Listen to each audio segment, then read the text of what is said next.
jóvenes caficultores, bienvenidos a este su curso Manejo Integrado de Plagas y Enfermedades.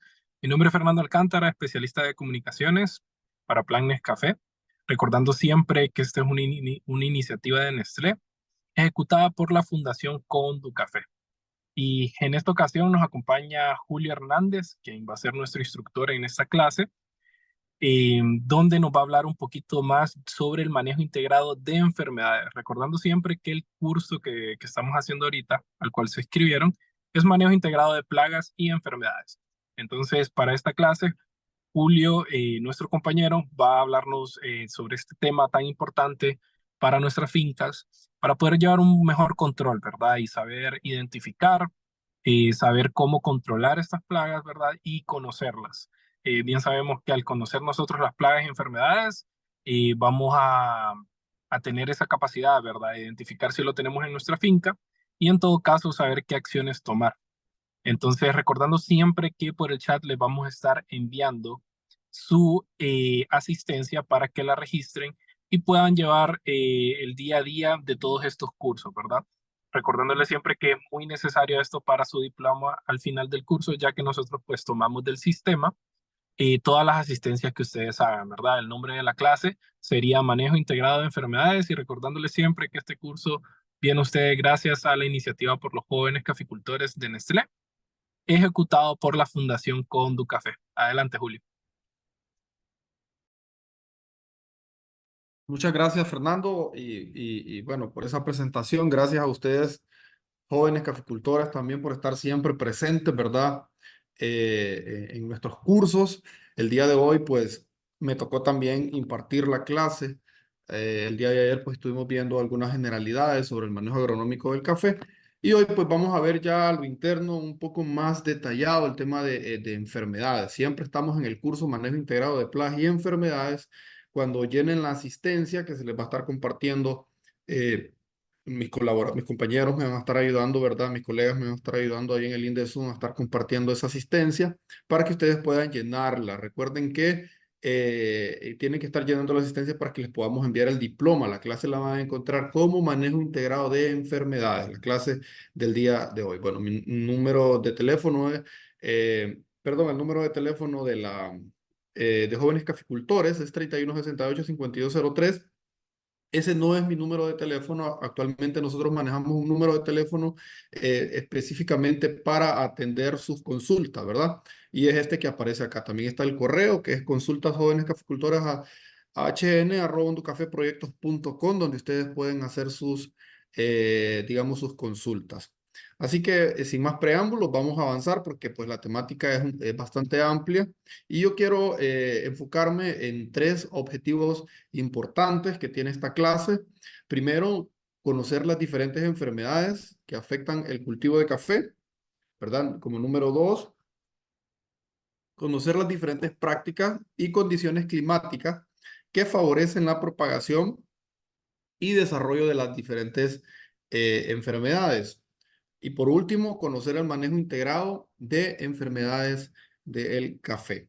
Así que iniciamos, ¿verdad? Primero quiero mostrarles el triángulo de las enfermedades. Este también se utiliza como el triángulo de las plagas. Normalmente se conoce como el triángulo de plagas y enfermedades. ¿En qué consiste? Sencillamente nos muestra un triángulo equilátero, un triángulo que tiene tres lados iguales y nos muestra cómo cada uno de esos lados, ¿verdad? Si no está presente, entonces no se forma o no se desarrolla aquel patógeno. En este caso, la enfermedad. Por un lado tenemos el patógeno, por el otro lado tenemos el ambiente y por el otro lado pues tenemos lo que es el hospedero. El hospedero viene a ser la planta de café, el ambiente viene a ser el clima que favorece o no favorece el desarrollo del patógeno. Si no existe el ambiente ideal, entonces el patógeno, que en este caso puede ser una enfermedad, eh, pues obviamente si el ambiente no es favorable, el patógeno no se desarrolla y entonces el hospedero puede vivir bien. Ahora bien, en el tema del café tenemos algo importante que mencionar. Por ejemplo, la enfermedad de mayor importancia económica, que la vamos a ver más adelante, es la roya. ¿Qué pasa con la roya? La roya es un parásito obligado. La Milella bastatrix vive directamente de la planta de café. Su desarrollo se da alrededor de los 17 grados centígrados a los 27 grados centígrados. Ahí es cuando existe la mayor germinación de esporas, o sea, eclosionan, ¿verdad? Esos pequeños huevos que más adelante van a ver el ciclo biológico. Y casualmente la temperatura ideal para el café ronda también en esos rangos de temperatura, entre los 16 y los 25 grados centígrados, y la otra entre los 17 y los 27 grados. Entonces, como ustedes pueden ver, el ambiente en el que se desarrolla el hospedero es favorable para ese patógeno. Hay casos donde hay algunos patógenos aislados para otros cultivos que no concuerdan lo que es la temperatura ideal para su desarrollo en relación a la temperatura ideal para el desarrollo del hospedero o la planta que va a ser afectada. Entonces, ahí como que son escenarios aislados, ¿verdad? Donde ese patógeno afecta a esa planta, pero en el caso del café tenemos esa lucha que casualmente el café se desarrolla en esas etapas en que, o en esos rangos, mejor dicho, de temperatura en que la roya se desarrolla perfectamente bien, ¿verdad? Entonces, por ahí es que tenemos esa gran lucha.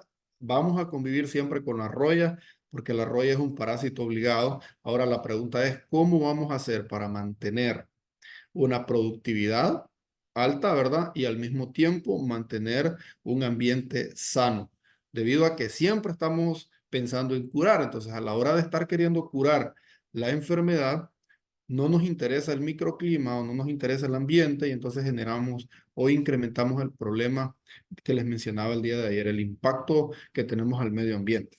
Y precisamente sobre eso quiero que hablemos, ¿verdad? El día de hoy, porque vamos a hablar acerca del manejo integrado. No solamente vamos a hablar de un tipo de manejo, sino del manejo integrado para cada una de las diferentes enfermedades. Para ir entrando en materia, quiero empezar de menos a más, mostrarles algunos conceptos que en fitopatología son muy importantes, ¿verdad? No, no crean que vamos a estar hablando todo el día de esta terminología, no, pero es importante que manejemos algunos de estos para que no nos confundamos, ¿verdad? Pero principalmente los más comunes que ustedes pueden encontrar son incidencia, infestación y afectación. Cuando hablamos de incidencia, se refiere al porcentaje de hojas enfermas respecto del total de hojas evaluadas en el lote. Con este dato se tomarán algunas decisiones, por ejemplo, el tipo de producto a utilizar, si el producto va a ser sistémico, si el producto va a ser de contacto. Cuando hablamos de infestación, este término se usa cuando hablamos de daños causados por bacterias, virus y hongos, las cuales las dos variables para medir son incidencia y severidad, siendo la incidencia el número de individuos enfermos y severidad el grado de infestación de la enfermedad. Cuando hablamos de incidencia, hablamos del número de plantas enfermas y de severidad el grado de infestación, o sea, el grado de daño que ha causado aquel patógeno al hospedero, siendo la incidencia el número de individuos enfermos y se vería el grado de infestación de la enfermedad, que ya se mide porcentualmente o con otras escalas que incluso pueden ser bastante subjetivas, porque a veces lo hacen al ojímetro. Miran la hoja y, ok, tiene tanto por ciento de la hoja infectada, por lo tanto el daño es tanto. No nos vamos a meter en esa terminología, ¿verdad? Que es un poco más compleja, ya que se hacen evaluando el grado de severidad de la planta o de la hoja. Y cuando hablamos de afectación, este término se asocia más a plagas como ácaros, gusanos, trip, etcétera, por los daños externos causados a la planta. Aquí solo se mide con incidencia, ya no se mide con severidad. Muy bien. Vamos a comenzar primero y mostrarles en una escala de mayor a menor qué enfermedades son de mayor importancia económica hasta las de menor importancia económica. Pero igual, como les decía, esto puede ser una moneda al aire. Ayer les comentaba que si a usted lo que más le afecta es la llaga macana, pues, y de repente no es la roya, entonces usted va a sentir, usted va a ver, ¿verdad? Que la llaga macana se vuelve la enfermedad de mayor importancia económica para usted porque quizás esa es la que le está afectando a la finca. Pero en términos generales podemos mencionar que la roya es la enfermedad de mayor importancia económica para el cultivo de café, seguido de la antracnosis, el mal de tayuelo, que afecta muchísimo nuestros semilleros, el ojo de gallo, la mancha de hierro y pues la llaga macana. Más adelante vamos a conocer un poquito de cada una de ellas, pero antes de eso quiero mostrarles algo que se conoce como ciclo biológico. no sé si algunos de ustedes, bueno, si han estado en alguna otra de nuestras clases en jóvenes caficultores, lo más seguro es que ya han escuchado hablar acerca de esto, ¿verdad? Que es un ciclo biológico. eh, es una etapa de desarrollo. Como todo ser vivo, un hongo también tiene una etapa de desarrollo. Y en el caso de los hongos que vamos a ver el día de hoy, si nos centramos, por ejemplo, en el caso de la roya, tiene esta etapa de esporulación, ¿verdad? Luego vamos a ver que cuando la roya esporula, que es cuando aparece todo ese polvillo anaranjado, ese polvillo puede ser movido por el viento, puede ser movido por una persona que pasó por ahí, se le pegó en la ropa, ¿verdad? Un animal, una rama pegó con otra y así ese polvillo va moviéndose de un lado a otro. ¿Qué es ese polvillo anaranjado que tiene la hoja? Bueno, esas son esporas del hongo Emileia bastatri que están listas para llegar a otra hoja. Son como pequeños huevecillos. Aquí ustedes pueden ver imágenes, ¿verdad? Con un microscopio electrónico, obviamente, donde observamos las esporas que se mueven y caen a una hoja. En esta hoja, esa espora puede pasar mucho tiempo, esperando el momento ideal, las condiciones de temperatura, las condiciones de humedad para eclosionar. Cuando las temperaturas son las ideales, como les mencionaba, entre 17 a los 27 grados, de los 17 a los 27 grados centígrados, entonces ella revienta, ¿verdad? Eclosiona. Y entonces al eclosionar lo que hace es que tiene un pequeño tubo. Este tubo tiene acá, se llama tubo germinativo y entra en la etapa de germinación. Este tubo tiene una alta concentración de energía, muchachos, proteínas, está lleno de fuerza para poder penetrar por el estoma de la hoja. Esto verde que se ve acá es una hoja. Ese tubo germinativo ingresa por el estoma de la hoja y llega hasta las partes internas de la hoja. Obviamente aquí se mira grande, ¿verdad? Parece un panal, pero realmente es, usted agarra una hoja de café y lo puede ver en el borde, va a ver súper delgado, como una lámina de una hoja de papel.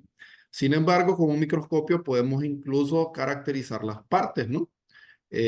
Por aquí podemos tener lo que se llama mesófilo espalizado, mesófilo esponjoso, que son áreas internas dentro de la hoja donde una vez que la planta hizo el proceso de fotosíntesis, tuvo la energía lumínica, el CO2, entonces comenzó a formar sus fotosintatos y todos esos carbohidratos los conecta dentro de la hoja. Y en esas áreas dentro de la hoja, ¿verdad? El mesófilo empalizado, esponjoso que les venía comentando, llena, son como, como áreas de reserva. Ahí conecta todos sus carbohidratos. Entonces el hongo va buscando esas áreas de reserva para alimentarse. Ahora bien, nosotros no vemos este proceso. Esto es a ciegas. Digamos, la espora llega a la hoja, empieza con la etapa de germinación, logra penetrar y luego empieza la etapa de reproducción. Este es un ciclo biológico. Posteriormente, una vez que ya se alimentó, empieza la etapa reproductiva del hongo y es cuando comienza a generar esporas. Es decir, cuando nosotros miramos ya el polvillo anaranjado, o las esporas, prácticamente es poco lo que se puede hacer por esa área dañada, ¿verdad? Porque el efecto de la roya sobre el hongo es, de la roya sobre la hoja, perdón, o en la hoja es nocivo, o sea, ella coloniza completamente la hoja y si lo dejamos, entonces termina obviamente matando la hoja, matando la bandola así. Bueno, tenemos una planta totalmente defoliada. Más adelante voy a explicarles un poquito más a detalle cómo se debe manejar la roya, cómo debemos de sacar ese porcentaje de infestación de la roya y todo ese tipo de cosas. Pero ahorita vamos a ir paso a paso. Quiero que conozcan el ciclo biológico de las diferentes enfermedades. Entonces, cuando hablamos de ciclo biológico, estamos hablando de diferentes etapas en que ese hongo se va a estar desarrollando, ¿verdad? En el caso del mal de Tayuelo, tiene aproximadamente un ciclo de vida según los expertos en el tema, ¿verdad? Dice que los síntomas se presentan a los 15 días después de la siembra. Es decir, yo siembro la planta, la semilla, y luego que la semilla ha sido sembrada 15 días después, entonces comienza a verse el daño producido por el mal de Tayuelo. Cuando la semilla se siembra, comienza a generar algo que se llama radícula, ¿no? Que es la primera etapa de la raíz. Esa radícula va a ser dañada por el mal de Tayuelo y luego ese mal de Tayuelo, ¿verdad? Que es producido por tres tipos de hongos, va a empezar a dañar el sistema radicular y luego va a subir hasta el hipocotilo, que es una pequeña estructura, como quien dice el tallo, pero tierno, ¿verdad? Está en desarrollo, pero ahí lo van a ver más adelante. Por eso le llamamos mal de tayuelo, ¿no? Porque termina generando daño en ese pequeño tallito que está en desarrollo. La roya tiene un ciclo de vida alrededor de 35 a 45 días. Ojo, esto no está escrito en piedra. Esto puede cambiar, obviamente, por las condiciones de temperatura, humedad, altitud. Hay muchos factores ahí que pueden incidir. Pero un rango promedio alrededor de 35 a 45 días. Antracnosis de 10 a 24 días, aparición de síntomas después de inocular. El ojo de gallo, que es otra enfermedad también importante, 2 días de aparición de síntomas y 11 días aparecen nuevos síntomas.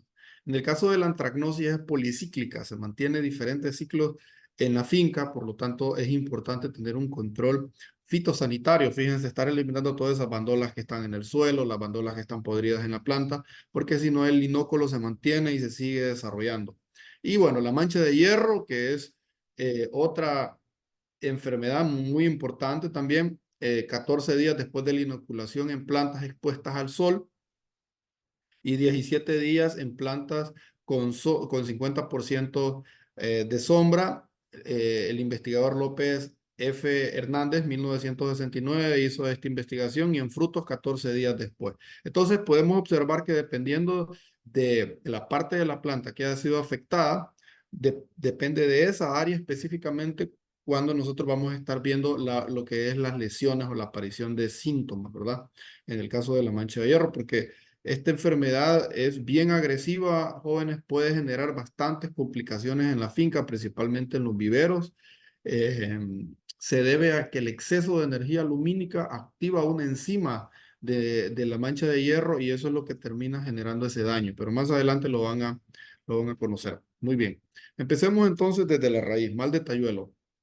Esta enfermedad se presenta a los pocos días de la germinación, afectando generalmente en estado de fosforito o de chapola y se manifiesta en la aparición de lesiones necróticas de color café rojizo oscuro en el tejido tierno de la base del tallo, que se extiende hasta circundarlo y estrangularlo. En estas condiciones se puede observar marchitez en las hojas, desprendimiento de la corteza debido a la desintegración del tejido y doblamiento del tallo que provoca la muerte de la planta. Pueden observar aquí, este es el hipocotilo, ¿verdad? Cómo se ha ido desarrollando, pero ya podemos ver la lesión.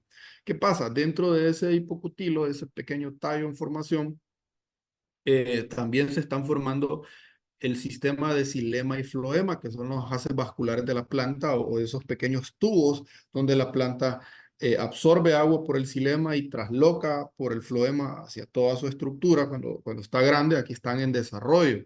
Entonces el tejido está súper tierno. Entonces los hongos ingresan y terminan dañando o dañan esa tubería interna y bueno, se manifiesta el daño en la parte externa, ¿verdad? Como un color café o necrótico y desde ahí podemos decir que ya la planta pues prácticamente ya está muerta o no, no es bien difícil que una planta se recupere cuando ya está en esas condiciones. Lo mejor sería cambiarla.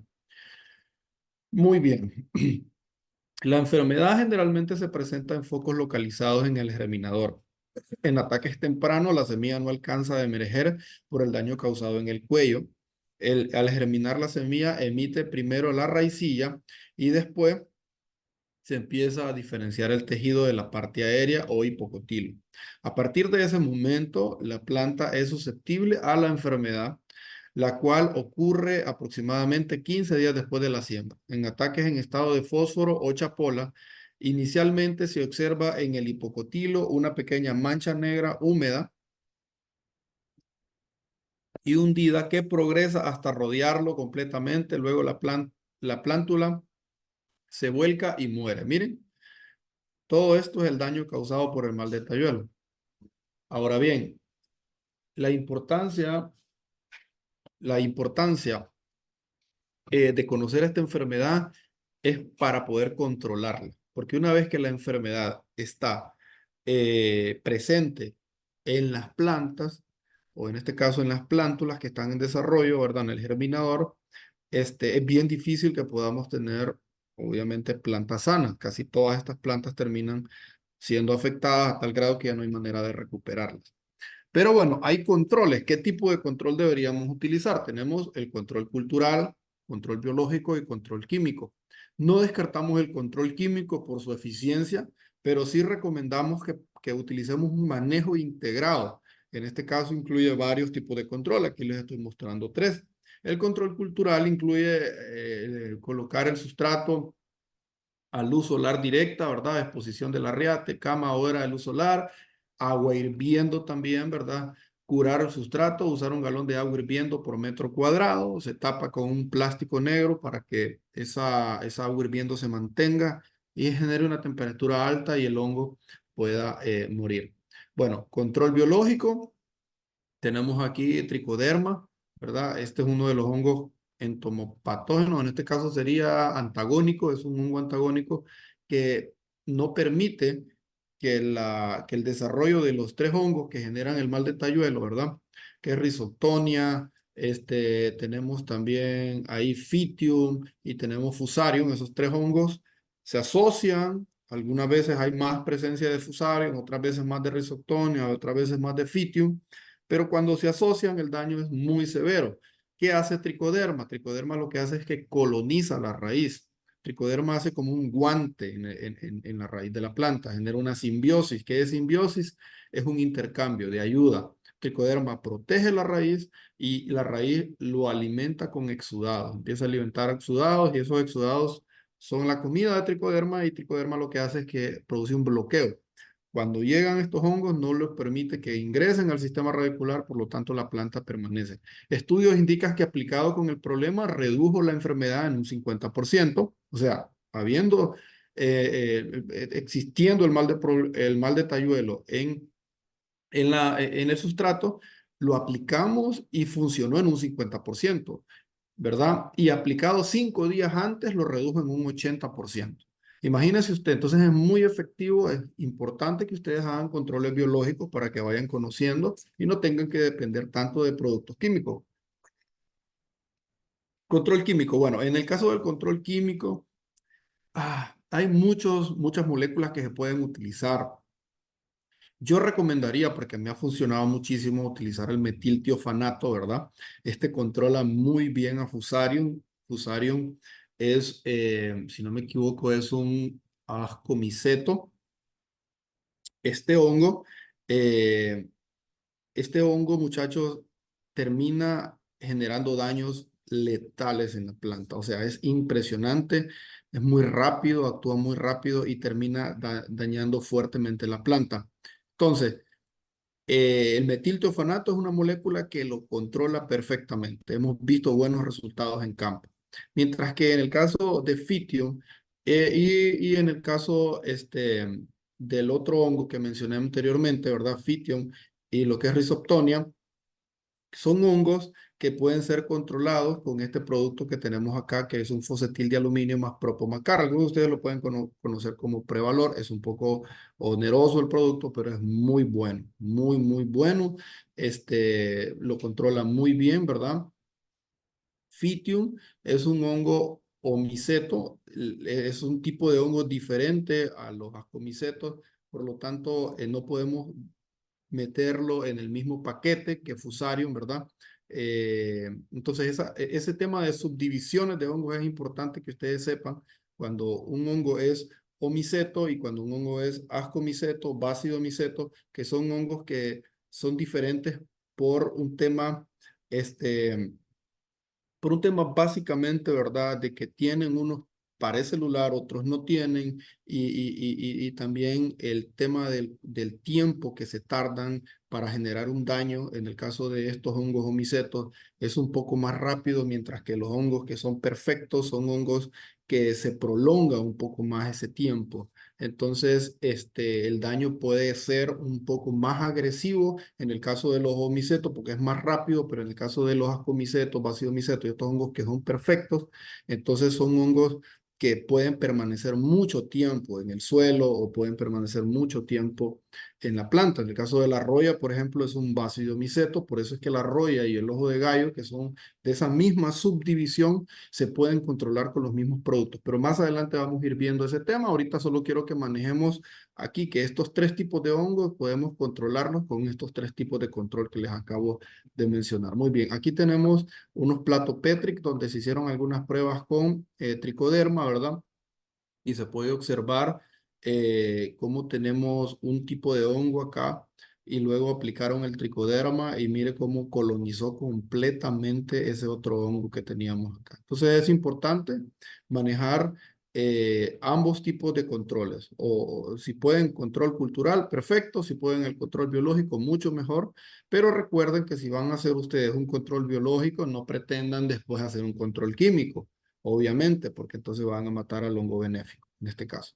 El sustrato ideal o el sustrato ideal para el cultivo, bueno, para el semillero de café es la arena, precisamente porque la arena tiene buena filtración de agua, entonces el sistema radicular no está expuesto a un ambiente muy húmedo y por lo tanto los hongos que les acabo de mencionar, ¿verdad? No tienen un microclima para desarrollarse y eso nos ayuda muchísimo a que la planta pueda estar más vigorosa, más sana. Y bueno, aparte de eso, también hay que tener control con el agua, porque también la desventaja de la arena es que rapidito está seco el sustrato, entonces hay que estar humedeciéndolo seguido, pero hay que tener ese control, ese punto de equilibrio entre no humedecerlo en exceso y tampoco no dejarlo que esté en exceso seco también. Muy bien. Obviamente este sustrato hay que curarlo primero. Aquí recomienda puede ser con agua hirviendo, como les decía, o también con el agroquímico.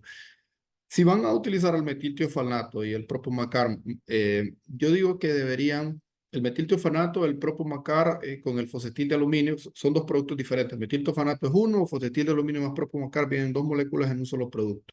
Yo digo que ustedes pueden hacer estas aplicaciones previas a la colocación de, el sustrato, desinfectar muy bien la base cuando ya han habido presencia de estos hongos y posteriormente, una vez que ya colocamos el semillero, hacer las filas de semillas, ¿verdad? Y hacer aplicaciones previas a la siembra de la fila de semillas. Ustedes hacen la aplicación por el surquito y luego van colocando la semilla. Olvídense, excelente manejo y ustedes van a tener, bueno, ¿qué les puedo decir? Un semillero al 100%, que es lo que andamos buscando. Muy bien, voy a mencionar, vamos subiendo un poquito, ¿verdad? Aquí está la llaga macana, que es otro hongo que también es de prestarle mucha atención, no tiene un impacto tan importante como el mal de tayuelo en nuestros cafetales, pero sí llega a ser bastante peligroso porque es un hongo que puede llegar a generar daños fuertísimos debido a que se encuentra en la materia orgánica de las fincas. Es un hongo saprófito facultativo. ¿Qué quiere decir eso, Julio? Bueno, es un hongo que se mantiene en la materia orgánica, pero cuando encuentra la oportunidad es oportunista porque se sube a la planta y termina generando daño. Esta enfermedad se caracteriza porque ataca al azar en un mismo lote, ¿verdad? Es decir, se va una planta por allá, otra planta por atrás, otra planta por el otro lado. También se puede identificar por lesiones causadas por machete, pando u otras herramientas que usemos en la finca. Él está en la materia orgánica y de repente al encontrar una herida, entra por esa herida y termina generando daño. ¿Cómo se debe controlar? Bueno, se identifica la planta enferma, se arranca la planta, se corta desde raíz y hacer una aplicación de tricoderma. 10 gramos por litro de agua, puede ser aplicaciones ahí de tricoderma eh, y olvídese, esa tricoderma va a poblar el ambiente y eso va a hacer que el hongo no pueda prosperar. Eso es muy importante tomarlo en cuenta, muchachos, porque esta enfermedad, cuando se manifiesta, no hay producto químico que la controle. De hecho, es una de las características que tienen estas dos enfermedades. Ya les voy a enseñar la otra también, que es parecida también con esta ceratocitis fimbriata, ¿verdad? Pero es una enfermedad que ambas son enfermedades que se encuentran en la materia orgánica. La otra son la Roselina pepo y la Roselina bonude, se encuentran en la materia orgánica y se lanzan de un solo hacia la planta y terminan generando daño. Pero en el caso de la llaga macana, Este es un buen medio para controlar, una buena forma de control. ¿Cómo identificamos el daño causado? Primero, podemos observar amarillamiento, plantas que están todas, sus hojas han perdido el característico color verde, están amarillas, se tornan secas y luego podemos observar aquí, ¿verdad? Que en la parte de la base del tallo, si hacemos un corte, vamos a observar aquí todos los haces vasculares atrofiados, ¿verdad? Y todo este color como un café. Precisamente estos son de los daños más comunes causados por esta enfermedad que podemos encontrar en nuestros cafetales, la ceratocitis fimbriata, la llaga macana. Muy bien, también existe la roselina, las roselinias, SP, que significa varias especies. Estos son un ascomiceto. Aquí están dos géneros importantes, la Bonudes y la Pepo. Varias son las especies del género Roselinea y responsables de la enfermedad, destacándose la Bonudes y la Roselina pepo, atacando varios hospederos y produciendo la pudrición negra de la raíz. Principalmente se han afectado el cuello y las partes superiores de las raíces pivotantes. Dadas las características del aparecimiento del hongo en terrenos de abundante materia en descomposición, suelos ricos en humo, se le considera como parte de la flora natural. La enfermedad es favorecida además por la alta precipitación y la reducción luminosidad. Sus ataques se identifican por focos. Este hongo también, como les decía, es un hongo que es saprófito facultativo, o sea, vive en la materia orgánica y también termina generando daños a nivel del sistema radicular. Ahora, la diferencia con el otro hongo que les mencioné, ¿verdad? Con la ceratocystis fimbriata o la llaga macana, es que aquí las lesiones las vamos a ver más a nivel de sistema radicular, ya en la parte más baja. Podemos observar aquí las lesiones negruzcas. De hecho, la Roselina pepo se caracteriza porque forma como una especie de estrellas. Ustedes pueden observar como unos filamentos blancuzcos y eso es el característico del hongo Roselina pepo. Entonces, ¿qué pasa? Cuando empieza a generar como unas estrellas, ¿verdad? Y eso va colonizando todo el sistema radicular hasta que termina dañando y generando estas lesiones que obviamente casi que es irrecuperable la planta. ¿Qué nos queda hacer? Bueno, simplemente nos toca hacer un control de eliminación total de la planta. ¿Cómo deberíamos de hacer este control? Bueno, eliminar la planta infectada, extraer todas las raicillas sobrantes y proceder a formar un bulto de tierra para colocar un plástico negro por encima. A este proceso se le conoce como solarización. El control biológico también funciona la tricoderma. Ok, una diferencia importante es que en el caso de la Roselina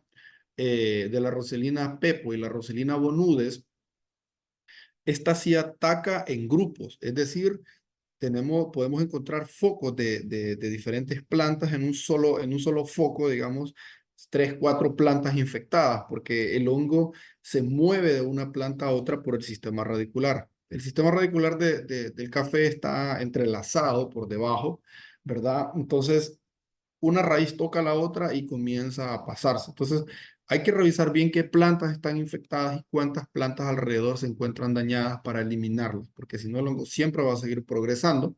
No se conoce un control químico efectivo, pero Cenicafé, ustedes pueden buscarlo ahí en el boletín 327, hizo pruebas con metiltiofanato, ¿verdad? Así que hay que darle beneficio de la duda, hay que ver el documento que hicieron ellos, posiblemente en Honduras también o en países que no es Colombia, ¿verdad? Pueda que funcione. Porque recuerden también que a veces los hongos pueden ser más agresivos dependiendo de las condiciones.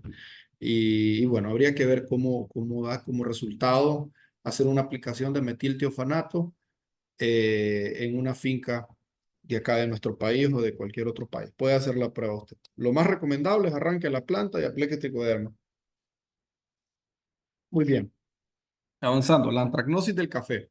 Es una de las enfermedades más importantes que afectan a este cultivo. Esta enfermedad es causada por el hongo Coletotrichum. Diversos factores inciden en el desarrollo de esta enfermedad. La mala nutrición, mal manejo de la sombra, suelos de mala calidad, entre otros. Su ataque inicial, jóvenes, pueden observarlo ustedes, se da en la punta de la hoja, en el ápice de la hoja. En este punto podemos encontrar el principal daño. Usted va a la finca y usted mira este daño, diga, o es deficiencia de potasio o es un problema de antracnosis. También se da el daño en fruto, podemos ver el daño también en bandola, pero esto es característico de lo que es la antracnosis, ¿verdad? Como les digo, se confunde mucho con la deficiencia de potasio porque también inicia aquí en el ápice de la hoja. Muy bien, daños, afecta ramas, afecta frutos. Podemos ver el daño también, estas lesiones acá en los, casi toda la lámina de la hoja empieza a presentar esos daños. Ahora, ¿cómo podemos, mire cómo se miran los frutos acá, totalmente quemados? Yo sé que muchos de los productores que tal vez están viendo esta clase o la van a ver en diferido, se identifican con esto, ¿verdad? Y tal vez no saben a qué se debe, pero es un problema severo de antracnosis, muchachos. Hay que tener un control sobre esta enfermedad. Es una enfermedad policíclica, digamos, aparece la enfermedad, limpiamos o hacemos una aplicación, pero quedaron por ahí ramas infectadas y quedó un hospedero. Entonces, la enfermedad espera el momento ideal para luego volver a eclosionar y seguir con su ciclo biológico y vuelven a aparecer los síntomas. Ese ciclo puede andar durando entre 10 a 24 días aproximadamente. ¿En qué momento debo estar controlando? Bueno, esto tiene mucho que ver con algo que nosotros manejamos aquí en Jóvenes Caficultores que se llama calendarización, ¿verdad? Manejar un calendario. Después de la cosecha, entre febrero y abril, se recomienda hacer una poda sanitaria antes de inicio de las lluvias, entre marzo y abril, análisis de suelo para plan de fertilización, regulación de sombra, aplicación de caldo sulfocálcico. Los caldos pueden ser muy efectivos para el control de esta enfermedad. Época lluviosa, entre mayo y junio, fertilización, mayo y octubre, muestreo de enfermedades, control de malezas, aplicación de caldo sulfocálcico, ¿verdad? Tipos de control, podríamos mencionar primero hacer un muestreo, ¿verdad? Se cuenta el número de hojas dañadas, puede hacerlo parecido al de la roya también. Más adelante le voy a enseñar un sistema de muestreo y lo puede utilizar tanto para antracnosis como para roya. Caldo sulfocálcico, caldo visosa, son muy buenos. Estos caldos sirven muchísimo para el control de esta enfermedad. Control químico, pues se recomienda utilizar oxicloruro de cobre, clorotalonil, que son productos, básicamente son productos de contacto. El tebuconazol y el triadimenol sí son sistémicos, ¿verdad? Pero el tebuconazol, pues es un triazol, son sistémicos, pero estos dos productos que tenemos acá son de contactos y el oxicloruro de cobre ha presentado muy buen control. Los cobres en general han presentado muy buen control sobre el tema de esta enfermedad. Muy bien, el ojo de gallo, la micena citricolor, es un hongo de la familia Micenaceae, subdivisión Basidomiceto, como les venía comentando. Se encuentra en hojas de las plantas de café, se le conoce como ojo de gallo. Esta enfermedad es muy característica y es muy conocida porque se presenta mayormente en zonas donde hay bastante humedad. Pero ¿por qué hay bastante humedad? Bueno, precisamente porque normalmente hay mucha sombra, ¿cierto? Entonces, como hay un exceso de sombra, nosotros recomendamos un 40% de sombra en los cafetales, pero cuando tenemos presencia de un 70% de sombra, a 60% de sombra o más en los cafetales, entonces podemos ver una invasión de esta enfermedad en los cultivos. Y café presenta que algunas de estas, en el manual de caficultura sostenible y café se presentan algunas de las variedades de café que tienen resistencia o tolerancia, digamos, a esta enfermedad, que es el caturra y el villasarchi, ese villasarchi y el caturra presentan resistencia. Yo más me todo diría tolerancia, ¿no? Porque resistencia vendríamos a decir que es algo definitivo, mientras que tolerancia eh, le puede dar, pero tal vez la planta tolera un poco más la infestación de la enfermedad. Obviamente tiene que ver mucho con el control o el manejo nutricional. Si una planta no está bien nutrida, olvídese, es imposible que pueda soportar una enfermedad. Muy bien, la enfermedad se caracteriza por la forma de manchas circulares u ovaladas en las hojas de color oscuro cuando las lesiones son jóvenes y de color pardo claro cuando son viejas. Está muy influenciado por la humedad ambiental, la presencia constante de nubosidad que disminuye la radiación solar y los rayos ultravioletas.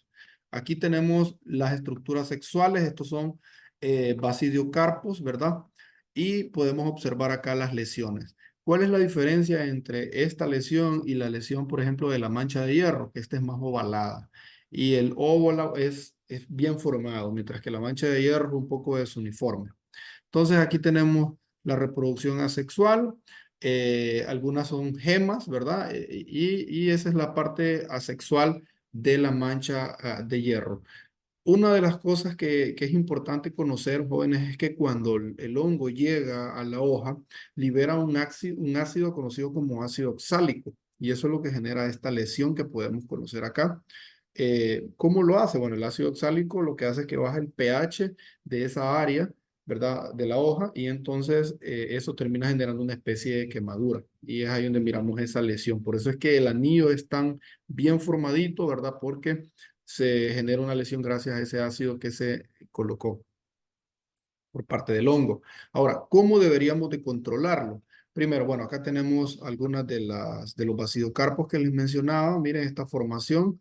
Cuando ustedes lo pueden observar aquí en las semillas de café, ustedes pueden notar, ¿verdad? Cómo se mira esta cabecita. Son como pequeños fosforitos, ¿verdad? Ahora bien, ¿cómo se deberían de controlar? eh, ¿Cómo se deberían de controlar? Bueno, tenemos aquí los bacidocarpos, ¿verdad? Están los bacidocarpos, que es la parte sexual, y las gemas, que son la parte asexual. No se reproducen igual de rápido. Normalmente, la parte sexual siempre tiene mayor ventaja ante la parte sexual porque su reproducción es mucho más veloz. Obviamente no necesita del macho para reproducirse, sino que solamente se reproduce ella misma. Entonces su multiplicación es más acelerada. ¿Cómo deberíamos de controlarlo? Bueno, manejo de tejidos, regulación de sombra, aplicación de tricoderma. Me dirán, pero tricoderma, al ojo de gallo. Bueno, un trabajo que se hizo en ICAFE, ahí en Costa Rica, demostró que aplicaciones de tricoderma controlaban lo que son las gemas. Y ese pequeño fosforito que se mira alimentaba al tricoderma. El tricoderma llegaba y lo destruía completamente. Entonces, ese es un tipo de control muy efectivo que se puede probar. No lo he probado aquí en Honduras, obviamente no tengo resultados, pero podríamos hacer una prueba en algún momento por ahí, ¿verdad? Con alguno de ustedes para que nos envíen la información y nos digan, mire, ingeniero, realmente que sí funciona. Bueno, si lo hicieron en Costa Rica, posiblemente también pueda funcionar aquí en Honduras. Y bueno, tenemos control químico también, casi son las mismas moléculas que se utilizaban también para la antracnosis. Sin embargo, aquí tenemos tebuconazol, ciproconazol, fluticasol, oxicloruro de cobre. Estos triazoles que están acá, jóvenes, eh, como controlan al ojo de gallo, también pueden controlar la roya, porque son de la misma subdivisión, ¿verdad? Son basidionicetos. Entonces, al estar en ese mismo paquete, un producto que controle a uno normalmente es igual de efectivo con el otro. Son de la misma subdivisión ambas, la roya y el ojo de gallo. Muy bien, aquí tenemos la mancha de hierro. Voy pasando un poquito rápido con esto. Enfermedad de importancia ataca el cultivo de café causado por el hongo que afecta a la planta en diferentes etapas. Miren, como les venía comentando, el daño que viene causando es un poco diferente al del ojo de gallo porque el ojo de gallo es más redondo, mientras que esta lesión es un poco más, digamos, desuniforme, ¿verdad? Algo importante es que es producido por algo que se llama cercosporina, que es una enzima que tiene que tiene este hongo, una enzima que libera y con la luz del sol se activa y entonces genera esta lesión. ¿Cómo deberíamos de controlarlo? Bueno, hay diferentes productos que se pueden utilizar: manejo de la sombra, fertilización, usar caldos minerales, control de maleza, etcétera. A esta enfermedad hay que volarle ojo. La sombra es importante. Algunos estudios indican que el exceso de fertilizantes nitrogenados incrementan las probabilidades de ser afectados por este hongo, ¿verdad? Entonces hay que volarle ojo también a eso. Un buen plan de fertilización no nos vendría nada mal. Y obviamente, pues algunos de los productos preventivos como oxicloruro de cobre, caldos minerales, fungicidas sistémicos o de contacto. Muy bien, a la que a ustedes les gusta hablar, ¿verdad? A la menos deseada, a la roya, a la Emilia bastati. Esta enfermedad, para que conozcan un poco de historia, aparece en Honduras en el año de 1860, perdón, en África en el año de 1860, ¿verdad? Y en América, pues tuvimos por ahí algunos de los primeros registros como en el año de 1976, datos documentados, las variedades susceptibles. En ese momento teníamos los arábicos puros como el típica y el borbón. Obviamente eran variedades que presentaban niveles de tasa maravillosos. Cuando vino la roya, se dieron cuenta que no solamente presentaban niveles de tasas maravillosos, sino que también eran súper susceptibles a este hongo. Y por ahí pues se empezaron a hacer algunos cruces para poder sacar algunas variedades que fueran resistentes. quiero que mostrarles un poco acá acerca del proceso de la infestación. ¿Se acuerdan cuando les mostré el ciclo biológico? Bueno, la germinación de esporas, penetra, entra al mesófilo empalizado, mesófilo esponjoso, toda la parte interna de la hoja, pero no miramos lesiones. La lesión la comenzamos a mirar hasta los 24 días, una primera lesión, una mancha translúcida, luego los 27 días, inicio de formación de esporas, y a los 30 días, pues una alta producción de esporas. Miren, aquí todo esto es un estado de latencia, no existen síntomas, se le conoce al estado de latencia desde los primeros síntomas visibles hasta la formación de esporas, desde aquí hasta acá.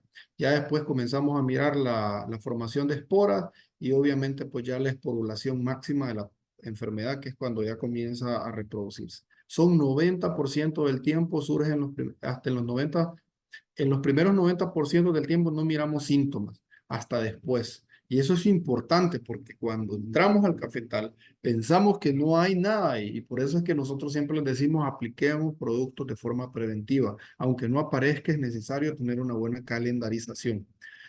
Esta es una gráfica que obtuve, ¿verdad? De Colombia también, donde se hicieron unas pruebas durante diferentes años, desde el 2010 hasta el 2019. Ustedes pueden observar acá una variedad conocida como Colombia. Tenemos por acá una variedad Caturra, variedad Castillo. Cuando hablamos de esta variedad Castillo es como que estamos hablando de un catimor. Ustedes háganse la idea que estamos hablando de un café como 90, por ejemplo, ¿verdad? Ustedes pueden observar algo importante. Miren, en esta gráfica, la línea azul representa la variedad Castillo, que sería una planta mejorada, ¿verdad? Con genes de híbrido de Timor. Por acá tenemos la variedad Caturra, que vendría a ser esta gráfica o esta línea de la gráfica de la parte de arriba, que es un arábico puro, por lo tanto susceptible a la roya, y tenemos la variedad Colombia, que también vendría a ser una planta mejorada, que tiene resistencia a la enfermedad de la roya, y podemos observar acá que se encuentra en la línea de abajo, y por acá otras, ¿no? Que representa esta línea que está arriba. Este ensayo se realizó desde el año 2010 hasta el año 2019. ¿Y qué resultados obtuvieron? El porcentaje de infestación de la roya superó el 5% para aquellas variedades.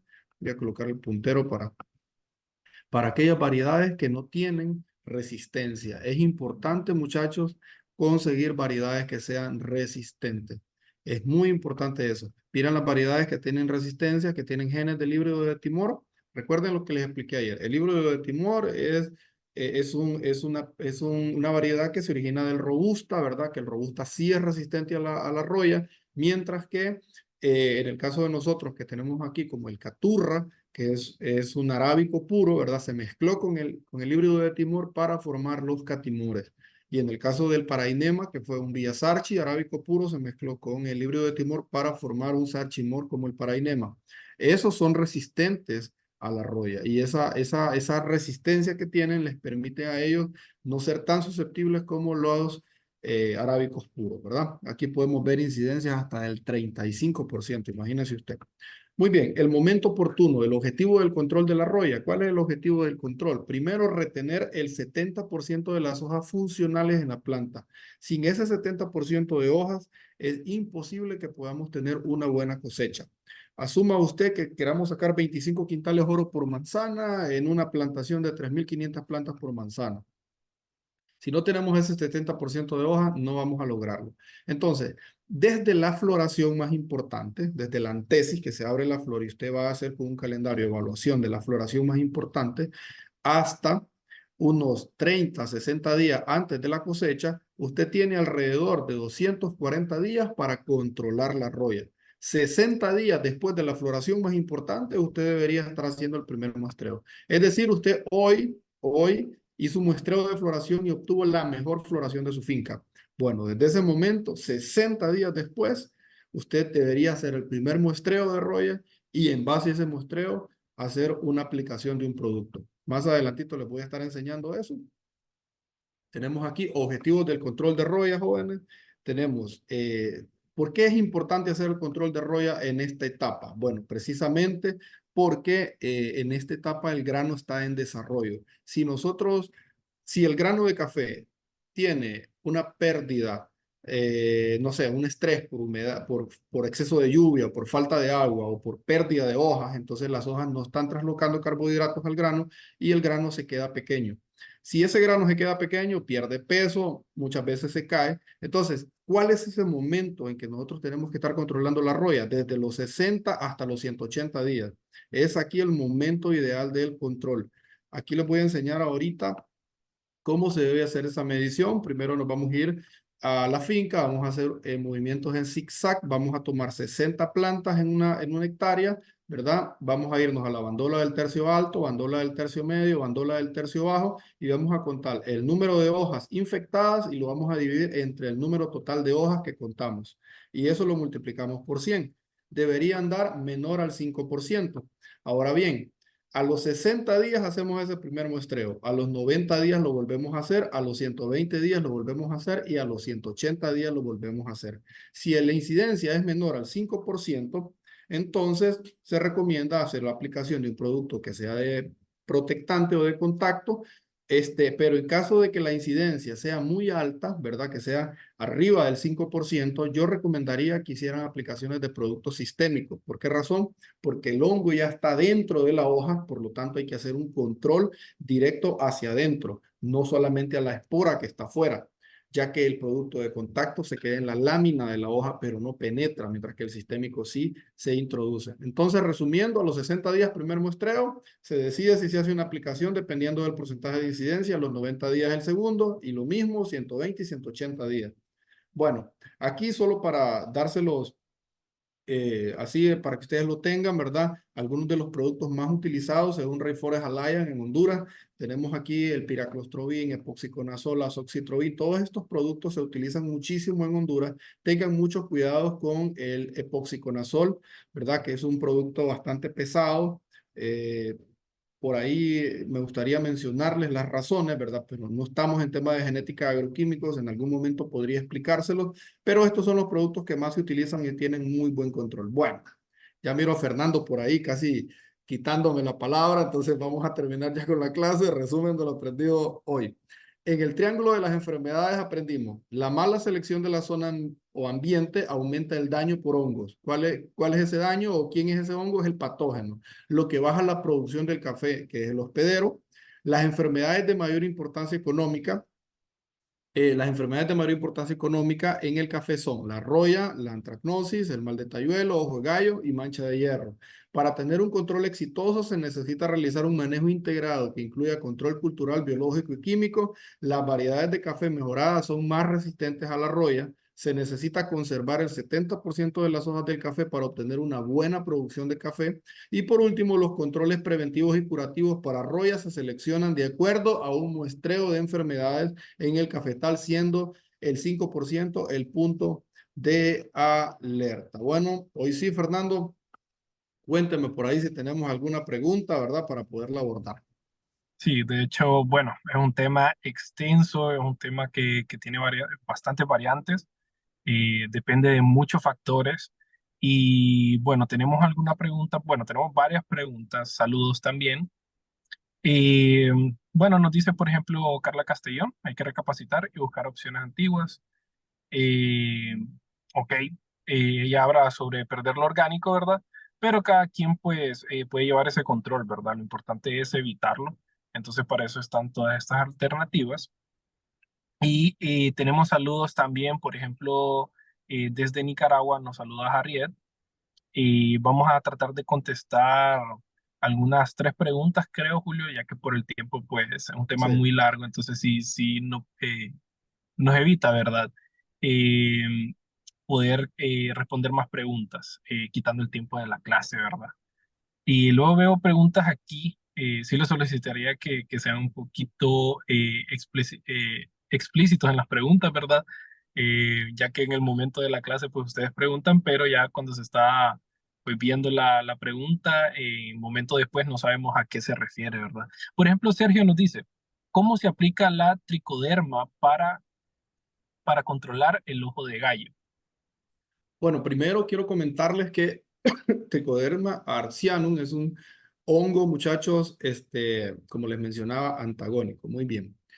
Es importante que ustedes se aboquen al centro o al proveedor, que en este caso en Honduras tenemos a Zamorano, que es uno de los proveedores más importantes de tricoderma. Yo no quiero hoy mencionarles sobre dosis, veo algunas preguntas ahí sobre dosis o forma digamos, de preservación de la tricoderma, porque van a tener una clase acerca de control biológico el día viernes y ahí van a poder ahondar todo el tema de control biológico, tema de entomopatógenos, todo lo que ustedes quieran ver acerca de eso. Sin embargo, la aplicación de tricoderma es sencilla. Ustedes compran el producto, creo que comercialmente se conoce como Trichosan, según la recomendación de la etiqueta, ¿verdad? Ustedes hacen la mezcla en agua y luego ese producto lo aplican. En el caso de que sea por un problema de ceratocitis fimbriata o Roselina pepo, Roselina onudes, que es en el suelo, ustedes hacen la aplicación en el suelo, ¿verdad? Pueden agarrar una bomba de mochila, qué sé yo, le quitan la boquilla y luego lo aplican.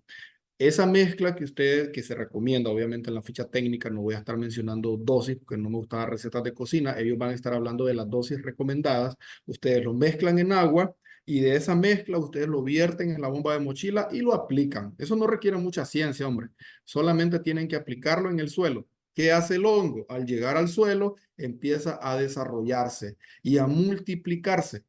Algunas indicaciones puntuales que les van a brindar ellos va a ser ver el tema de la temperatura, para ver el tema del momento ideal de aplicación. ¿Por qué? Porque son microorganismos vivos y al ser seres vivos, entonces ellos tienen que desarrollarse y si el ambiente no es el propicio, no se van a desarrollar, ¿verdad? Pero más o menos eso es la explicación, así como sintetizada que les puedo dar acerca de tricoderma, muchachos. El viernes borbandeen a ese profesor para que les explique a detalle y les dé dosis y les dé fichas técnicas y qué productos, aparte de tricoderma, pueden utilizar. Porque no solo está tricoderma, ahí hay Bauberia baciana, Metarricium, hay un montón de microorganismos buenísimos que se pueden utilizar en control biológico. ¿Tenemos alguna otra? Excelente. Sí, bueno, tenemos bastantes preguntas. Nos dice Jonathan Parra, ¿hay algunos estudios para el control orgánico? ¿Algún M5, algún caldo?